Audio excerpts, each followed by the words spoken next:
My sister's new boyfriend mocked me at dinner. Everyone laughed. Mom told me to stop making the family look bad, so I let them talk until he mentioned his job. Then I pulled out my phone and watched their smiles fade. I'm Ryan, 26. My family's all about image over integrity. My mom cares more about what neighbors think than actual relationships. My sister Belle, 28, is the golden child who can do no wrong. I've always been the odd one out, the quiet kid who preferred building websites to socializing. I got a full ride for computer science and spent 4 years working on a side project I never told anyone about. That project blew up, software licensing deal, decent exit, smart investments, nothing crazy, but enough that I could freelance and live well under the radar. My family assumed I was still figuring things out. Mom would say, "You'll find your calling soon," even after I bought a house outright. Then Belle's marriage crashed last year. She moved back home and suddenly had a new boyfriend. Brad, tall, tanned, manicured beard, the type who uses alpha energy unironically. My family loved him. Mom gushed like his publicist. He's very successful in finance. Dad nodded. He carries himself well. Something felt off, too slick, too rehearsed. The way Belle looked at him wasn't love. It was performance. Like she was trying to convince herself more than anyone else. Last week, Mom texted, "Family dinner Sunday at 6-1.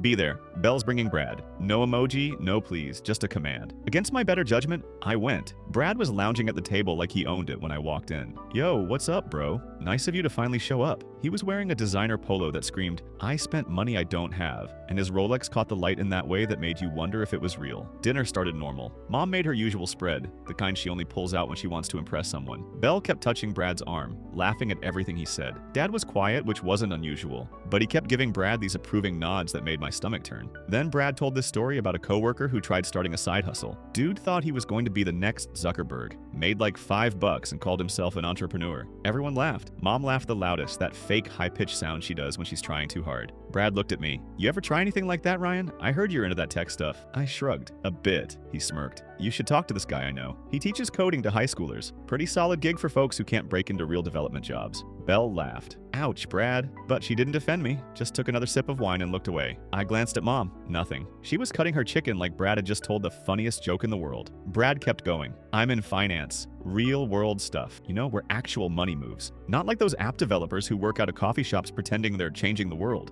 Dad chuckled. "We could use more of that around here." I stayed quiet. Let Brad dig deeper. The thing is, I learned a long time ago that the best way to deal with guys like Brad is to let them talk. They always reveal more than they intend to. "So, what exactly do you do, Ryan?" Brad asked, leaning back in his chair. "Still job hunting?" "Freelance development," I said. "Ah." He nodded like that confirmed everything he suspected. "Tough market. I have a buddy who did that for a while. Ended up driving for Uber to make ends meet." Belle giggled. Mom smiled. I cut my steak and said nothing. Then came dessert. Mom brought out this elaborate chocolate cake she'd spent all afternoon on. Brad was still talking, because guys like Brad never stop talking. "Our firm's launching a new algorithmic fund. The back-end work I've overseen is insane." He leaned back, gesturing with his fork. "We're buying out this tiny dev company, Startup Stream or something. Decent tech. We'll probably absorb their platform and hire a few code people if they can keep up." I set my glass down slowly. "Startup Stream." "Yeah," Brad said. "You heard of them?" "A bit. What's your involvement?" He puffed up like a peacock. "I'm the guy who does the talking, front-facing. I smooth the deals. Some execs don't like working directly with code people. They need someone who speaks their language." Everyone's eyes were on me now. Belle looked nervous, like she could sense something was about to happen. Dad looked puzzled. Mom was frowning, that warning look she gives when she thinks I'm about to embarrass her. "What are you doing?" Mom snapped as I pulled out my phone. I ignored her, opened my email, scrolled. The table had gone quiet. "Startup Stream, that predictive analytics firm your company's buying?" Brad raised his eyebrows. "Yeah, cool," I said, holding up my screen. "Because I own it." Silence. Complete silence. Brad's smirk melted into panic. His face went from confident to confused to pale in about 3 seconds. Mom blinked. "What?" I stood slowly. "Startup Stream is my company. I built it. I licensed our product to 3 hedge funds last year. One is the firm you work for. I've had 3 meetings with your department heads. You weren't in any of them." Brad's mouth opened, but nothing came out. Belle looked like she'd witnessed a crash. Dad sat up straight, fork frozen halfway to his mouth. "Wait, what?" Dad said. "I didn't mention it because I knew you wouldn't believe me. Just like every time I tried sharing something real, you treated it like a joke." Mom found her voice, but it was shaky now. "You own a tech company. Since when?" 3 years ago. You never said anything. Would it have mattered? You made your minds up about me long ago." I looked at each of them. Every family dinner, every holiday, every phone call. I was the screw-up who couldn't figure out his life. The son you had to make excuses for to your friends. Brad stood, uncomfortable, trying to salvage something. "Look, man, I didn't know, right? No hard feelings?" I nodded slowly. "Just like you didn't know the engagement ring you bought Belle was cubic zirconia?" Belle's eyes went wide. The color drained from her face. "What are you talking about?" Brad tried to interrupt, but I kept going. I had a jeweler friend check it last week when Belle showed me. $200 tops. While you've been bragging about your six-figure salary. Belle pulled off the ring, staring at it in horror. The light caught it wrong. Too much sparkle, too cheap. You could see it once you knew what to look for. Brad reached for her hand and she slapped him so hard the sound echoed through the entire house. Mom jumped up screaming at both of them to stop. Dad stood too, trying to get between them, but Belle was already backing away from Brad, the ring clattering onto the hardwood floor. Belle, baby, I can explain, Brad started. Explain what? Belle's voice cracked. That you've been lying to me? That this ring is fake? I was going to upgrade it, Brad said quickly. It was temporary until the big commission came through. What commission? I asked. Everyone looked at me. Brad's face went even paler. The one you were supposed to get 3 months ago, I continued. Or the one before that? Or are we talking about the one you're still waiting on? Mom looked between us. Ryan, what are you talking about? Ask Brad, I said. Ask him about his job. But I wasn't done yet because that ring wasn't the only thing Brad had been lying about. And what I said next made Belle realize she'd almost married a complete stranger. Brad got fired, I said. The words hung in the air like smoke 3 months ago from the firm he keeps talking about. Brad's whole body went rigid. That's not for falsifying client reports. I pulled my phone back out. I have the emails. Want me to read them? Belle's hands started shaking. Mom sat down hard in her chair. Dad just stared at Brad like he was trying to compute what he was hearing. You've been lying this whole time? Belle whispered. Let me explain, Brad said, his voice desperate now. It was a misunderstanding. They're reviewing. There's no review, I said. You were terminated. Effective immediately. No severance, no references. And you've been draining Belle's savings account to cover gambling debts while pretending to go to work every day. Belle's face went from pale to red. What? Check your account, I said. Right now. She fumbled for her phone, hands trembling so bad she almost dropped it. Opened her banking app. Her fingers swiped across the screen. Once, twice. Her eyes went wide. $47,000, she whispered. I had $47,000. Had, I said. Belle looked at the screen, then at Brad, then at the screen again. The balance showed $243.18. You son of a bitch! Belle lunged across the table at Brad before Dad caught her around the waist. She was screaming, actually screaming, trying to claw at Brad's face. The chocolate cake went flying, splattering across the wall. Brad backed toward the door. Belle, I was going to tell you. I was going to pay it back. I just needed time. Time? Belle shrieked. Time for what? To steal more? I wasn't done. I reached into my jacket pocket and pulled out a folded stack of papers. Dropped them on the table. What's that? Dad asked, still holding Belle back. Credit card statements, I said. Brad opened 3 cards in Belle's name without permission. Maxed them to $23,000 in debt. Belle stopped struggling. Just stared at the papers. That's not possible, Mom said weakly. You need someone's social security number for that, which he got from Belle's tax documents, I said. The ones she keeps in her desk drawer. Remember when you said someone went through your stuff 2 months ago, Belle? It wasn't a burglary. Belle's legs gave out. Dad had to help her into a chair. She picked up the statements with shaking hands, looking at charges she never made. Luxury hotels, restaurants, a weekend trip to Vegas she'd never taken. How did you get these? Mom asked me. Business connections, I said.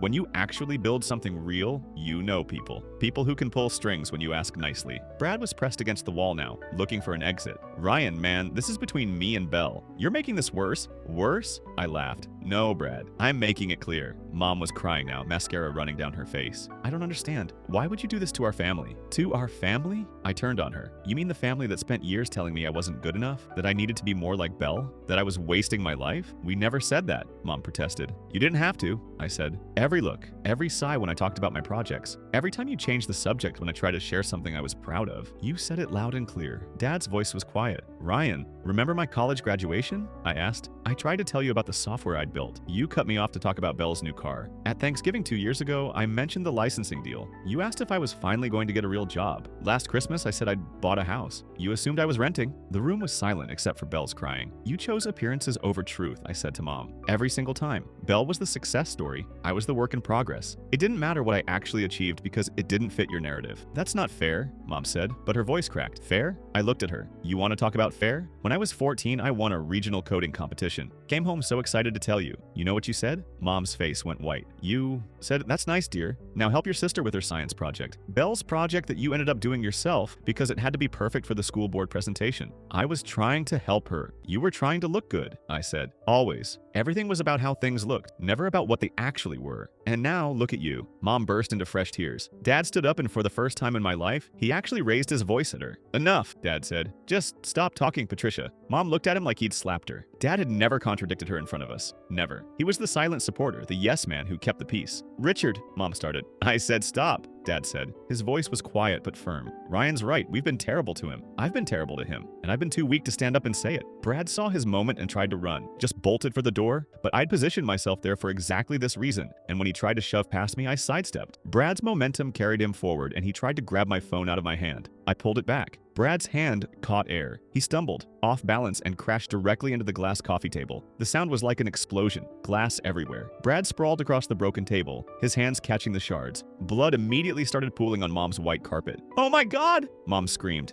Brad scrambled to his feet, holding his hands up. They were cut to hell, blood dripping from at least a dozen gashes. One particularly deep cut on his palm was bleeding heavily. "You pushed me," Brad shouted at me. "I didn't touch you," I said calmly. "You lunged at me and fell. Everyone saw it." Belle was staring at Brad with pure disgust. Dad had his phone out, probably calling for towels or something. Mom was frozen, watching her perfect carpet turn red. Brad's blood was dripping onto the hardwood now, leaving a trail as he backed toward the kitchen. He grabbed a dish towel, wrapping it around his hands, but it immediately soaked through. "You're insane," Brad said to me. "All of you are insane." "Says the con artist bleeding on my mother's carpet," I replied. And then I dropped the real bomb. "Brad," I said quietly, "when's your wife expecting you home?" The room went dead silent. Belle's head snapped up. "What?" she whispered. Brad's face drained of what little color it had left. "I'm not married." "Really?" I pulled up my phone again, showed the screen. "Because I have a copy of your marriage certificate right here, dated 3 years ago, never divorced." Belle made a sound like she'd been punched. That's not current," Brad stammered. "We separated, but never divorced," I said, "which makes you still very much married." "Oh, and your wife? She's been looking for you. Something about $31,000 in unpaid child support." "Child support?"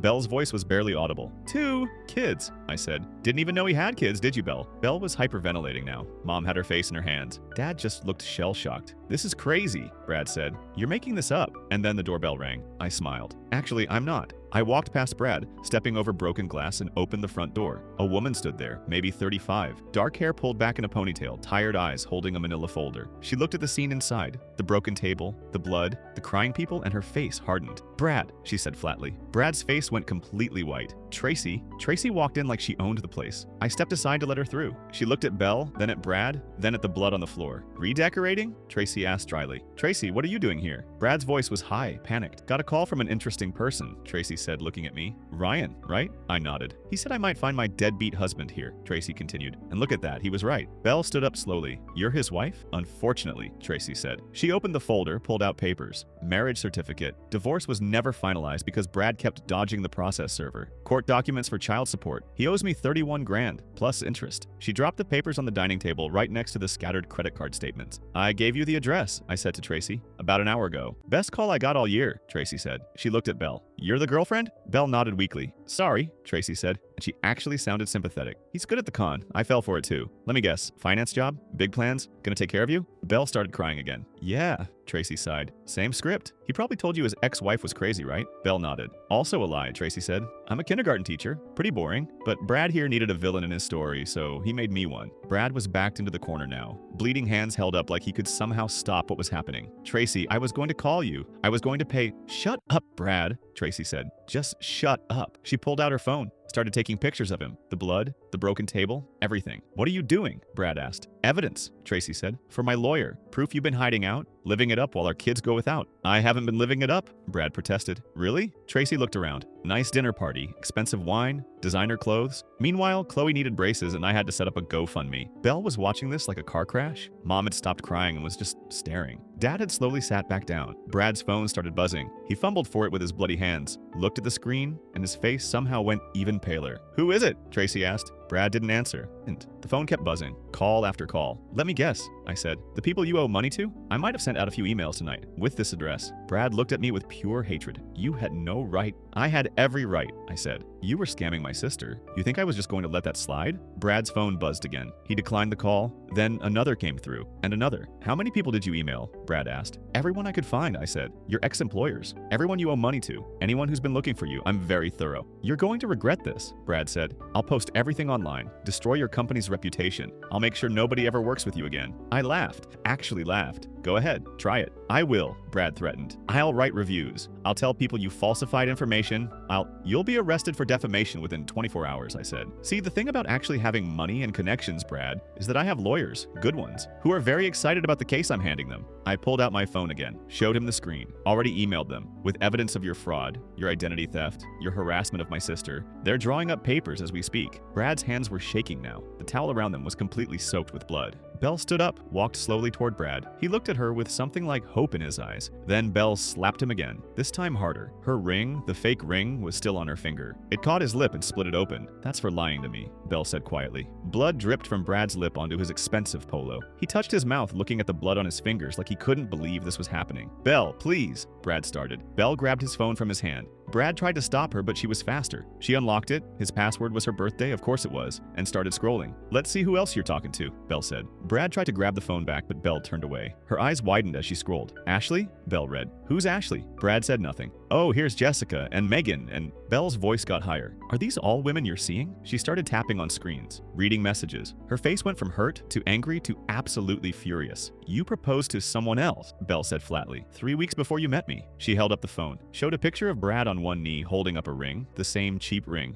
to a blonde woman. "That's the same ring," Belle said. "The exact same fake ring." Mom made a choking sound. Tracy actually laughed, a bitter sound. "Classic Brad," Tracy said. "Recycles everything. Proposals, lies, even the jewelry." Belle started scrolling through Brad's contacts, her finger moving fast. Then she started calling. "What are you doing?" Brad asked, his voice panicked. "I'm calling every person in your phone," Belle said, "and I'm telling them exactly where you are and exactly what you did." The first call connected. "Hi, is this Ashley?" "Yeah, you don't know me, but I'm Brad's fiance, or I was." "Listen, you should know that Brad is a con artist who—" Belle walked away, still talking. Brad's phone buzzed again. Multiple notifications, text messages, missed calls. The emails I'd sent were bearing fruit. "They're all coming," I said to Brad. "Everyone you screwed over. I gave them this address. Some of them are probably already on their way." "You can't do this," Brad said weakly. "I just did," I said. Belle finished her call and immediately dialed another number. "Hi, Jessica. You're going to want to hear this." Brad sank to the floor, sitting in the broken glass and blood, looking defeated. The towel around his hands had fallen off and blood was dripping onto the hardwood. Mom was crying again, but quietly now. Dad had gotten up and was carefully picking up pieces of broken glass like if he could just clean up the mess, everything would be okay.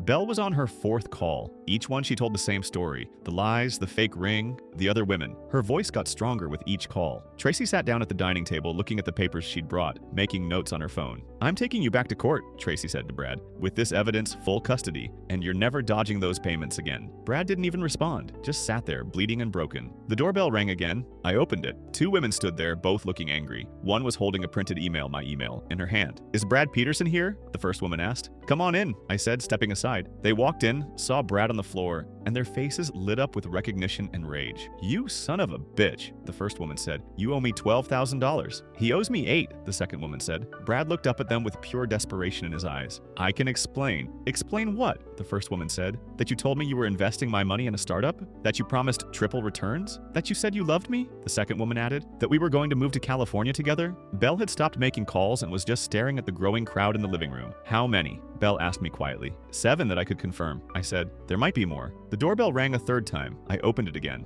A man this time, older, maybe 50, in a suit. "I'm looking for Brad Peterson," he said formally. "Join the party," I said. The man walked in, saw Brad, and his face hardened. "Mr. Peterson, I represent Hartley Financial Group. You owe us $43,000 in defaulted loans. We've been trying to reach you for 8 months." Brad just put his head in his hands. Mom was watching all of this in complete horror. Her perfect dinner party had turned into a scene from a nightmare. People kept arriving, all angry, all demanding money, all with stories of how Brad had lied to them. Belle was standing in the middle of it all, still holding Brad's phone, watching her entire relationship disintegrate into truth. "I was going to marry you," Belle said to Brad. Her voice was strange, flat, like she was in shock. "I was going to have your kids." Brad looked up at her. "Belle, I love you." "Don't." Belle cut him off. "Don't you dare say that to me." She threw his phone at him. It hit him in the chest and clattered to the floor. "You know what the worst part is?" Belle asked. "I bragged about you to everyone. I told my friends I'd finally found someone successful, someone who had his life together, someone who wasn't like my loser brother." She looked at me. "I'm sorry, Ryan." I nodded, didn't say anything. She needed to get this out. "I was so proud," Belle continued, talking to Brad now. "Proud to be with you. Proud to show you off. And the whole time, you were lying. About everything." The room was crowded now. At least 10 people, all of them Brad's victims. All of them angry, all of them demanding answers. Brad tried to stand, but one of the women pushed him back down. "You're not going anywhere until we get our money." "I don't have it," Brad said weakly. "Then we're calling the police," the financial rep said, pulling out his phone. "Wait," Brad said desperately. "I can pay you back." I just need time. You've had time, Tracy said. Years of time. You're done running. Belle walked over to where I was standing near the door. She looked exhausted, broken. How long have you known? She asked me. About a week, I said. After you showed me the ring. I had a friend check it out, and that started the whole investigation. Why did you wait until tonight? Because I wanted everyone here, I said. I wanted you to see who he really is, and I wanted him to have nowhere to hide. Belle nodded slowly. Thank you. She looked back at Brad, surrounded by people he'd hurt, bleeding on the floor, his lies finally catching up to him. I need to tell you something, Belle said to me, and I need to say it in front of everyone. The room quieted down a bit. People were still angry, still demanding answers from Brad, but they were listening to Belle too. I resented you, Belle said to me. Her voice was shaking but clear.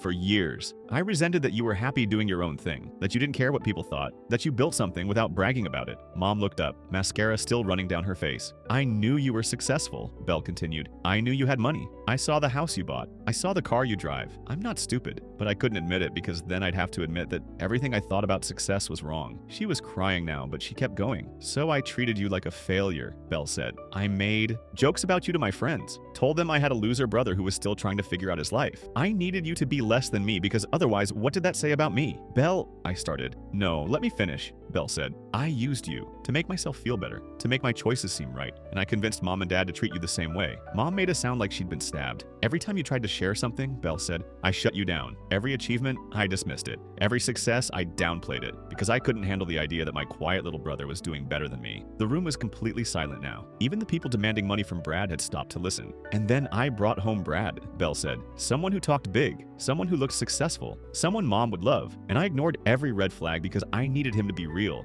I needed to be with someone impressive so I could keep pretending I was winning. She looked at Brad with pure disgust. But you weren't impressive, Belle said to him. You were just loud, and I was too insecure to see the difference. Dad stood up then, walked over to Belle and put a hand on her shoulder, then he turned to Mom. I'm done, Dad said quietly. Mom looked at him, confused. What? I'm done pretending, Dad said. Done with the appearances. Done with the perfect family image. Done with all of it. His voice got stronger. I've been miserable for years, Patricia. Years. Every dinner party where we had to be perfect. Every family gathering where we couldn't be real. Every time you corrected how I talked or what I wore or how I acted, Mom's mouth opened but nothing came out. I've been proud of Ryan since he was 10 years old, Dad said. When he built his first website and showed it to me, I thought it was amazing, but you said it was a waste of time. Said he should focus on real skills. I was trying to help, Mom started. You were trying to control, Dad said. Everything had to be your way. Perfect, presentable, proper. And I went along with it because it was easier than fighting. But I'm done now. He looked at me. Ryan, I'm sorry for all of it. For not standing up for you. For not telling you how proud I am. For letting your mother make you feel like you weren't enough when you've always been more than enough. Something in my chest loosened. Something I'd been holding tight for years. Thanks, Dad, I said quietly. Belle was full-on sobbing now. Mom looked like her entire world was crumbling. The crowd of Brad's victims had gone quiet, watching this family fall apart in real time. Brad tried to use the moment to crawl toward the door, but I saw him moving. Where do you think you're going? I asked. I need a hospital, Brad said, holding up his bloody hands. I need stitches. You need a lawyer, I said, and a miracle. The doorbell rang again. This time it was actually the police. Someone must have called them about the noise or the crowd. 2 officers walked in, took in the scene, the broken table, the blood, the crowd of angry people, and immediately called for backup. Who wants to explain what's happening here? The first officer asked. Everyone started talking at once. The women Brad had scammed, Tracy with her child support documents, the financial rep with his loan papers, Belle with her credit card statements.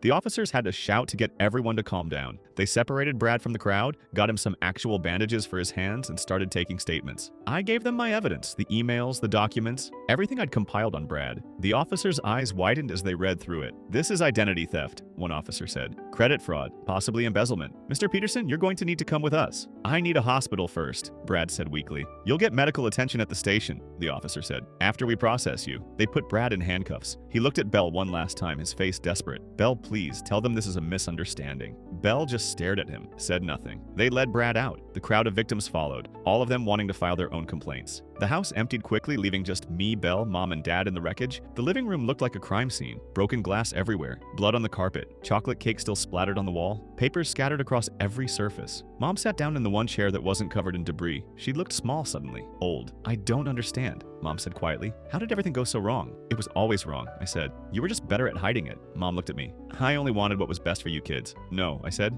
You wanted what looked best. There's a difference. Belle was picking up pieces of broken glass, moving mechanically like she needed something to do with her hands. I'll help Belle recover financially, I said. I'll hire a legal team to go after Brad's hidden assets, if he has any. We'll fix the credit cards, get her accounts back in order, but I'll only do it under one condition. Belle looked up. What? You admit it, I said, in front of everyone, that you always knew I was successful, that you chose to belittle me anyway because it made you feel superior. Belle's face crumpled. Ryan, say it, I said, out loud, right now. Belle set down the glass she was holding, looked at Mom, at Dad, then back at me. I knew, she whispered. Louder, I said. I knew you were successful, Belle said, her voice stronger. I knew about your company. I knew about the money. I saw the house, the car, everything. And I chose to pretend you were failing because it made me feel better about my own life. Tears were streaming down her face. I needed you to be the family disappointment, Belle said, so I could be the success. And I was so insecure about my own choices that I couldn't handle the truth. So I lied to everyone, including myself. She looked at Mom. And you helped me do it. Both of you did. We all agreed that Ryan was the one who needed to get his life together, and we ignored every piece of evidence that said otherwise. Mom was crying again. I didn't know. Yes, you did, Belle said. We all did. We just didn't want to admit it. Dad walked over to the wall, looking at the splattered cake, the damaged paint. I'll help clean up, he said quietly. Don't bother, I said. This mess is exactly what this family needed to see. I looked at all of them. At Mom, whose perfect image had shattered along with her coffee table. At Dad, who'd finally found his voice after years of silence. At Belle, who'd built her entire identity on being better than me and watched it collapse in one night. You spent years making me feel worthless, I said, for not playing your games, for not caring about the right things, for not being who you wanted me to be. I picked up my jacket from where I'd left it on a chair. Now you get to clean up the mess of someone who did play those games, I said. Someone who cared so much about looking successful that he destroyed everyone around him. That's what you wanted, right? Someone impressive? Belle was sobbing now. Mom had her face in her hands. Dad just stood there, looking older than I'd ever seen him. I walked toward the door, stepping carefully over the broken glass. Ryan, Dad called. Where are you going? Home, I said. My home. The one I bought with money I earned from a company you didn't think was real. The one I've been living in for 2 years while you all assumed I was struggling. I opened the door. The cold night air hit my face. Will you come back? Belle asked. I turned around, looked at the scene one more time. The destruction, the tears, the truth finally out in the open. Maybe, I said, when you're ready to see me for who I actually am, not who you need me to be. I walked out, leaving them screaming at each other, the voices echoing behind me. Belle yelling at Mom, Mom yelling back, Dad trying to calm everyone down. I got in my car, a nice car, one I'd paid cash for, and drove away. The street was quiet, peaceful, the opposite of the chaos I'd left behind. Make sure to click on the screen to watch another story.